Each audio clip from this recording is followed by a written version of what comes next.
Have you ever wondered about the future of cryptocurrency within the regulated financial system? Well, it's a story that continues to unfold right before our eyes. Today, we're delving into recent developments with the U.S. Securities and Exchange Commission, also known as the SEC, and its decisions regarding Bitcoin and Ether future ETF applications. In a surprising turn of events, the SEC has postponed its decision on the application by HashDex to convert its existing Bitcoin future ETF into a spot ETF. This isn't the only application left hanging in the balance. Grayscale's application to launch a new Ether future ETF has also been delayed. HashDex had submitted their application to transform their Bitcoin future ETF product into a spot Bitcoin ETF in September. Grayscale, a subsidiary of Curency Group, which is also CoinDesk's parent company, had submitted an application for an Ether future ETF in the same month.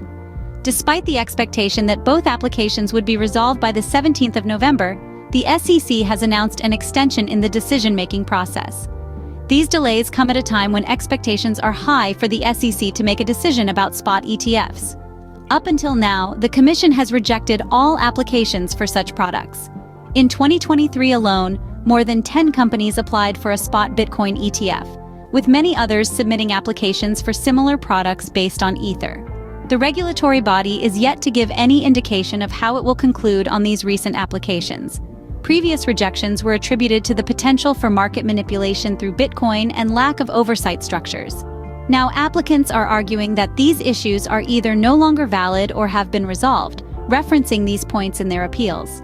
By delaying its decision, the SEC has bought itself some time. Meanwhile, another company, Franklin Templeton, had its ETF application decision scheduled for the 17th of November. The earliest decision process for the other applications will be in 2024. So, to sum things up, the SEC has delayed decisions on applications from HashDex and Grayscale concerning Bitcoin and Ether future ETFs. The reasons behind previous rejections are being challenged by applicants, and the earliest decisions on other applications are expected in 2024. The future of cryptocurrency within the financial system is still a mystery, but one thing is certain: it's a future that's very much in the making.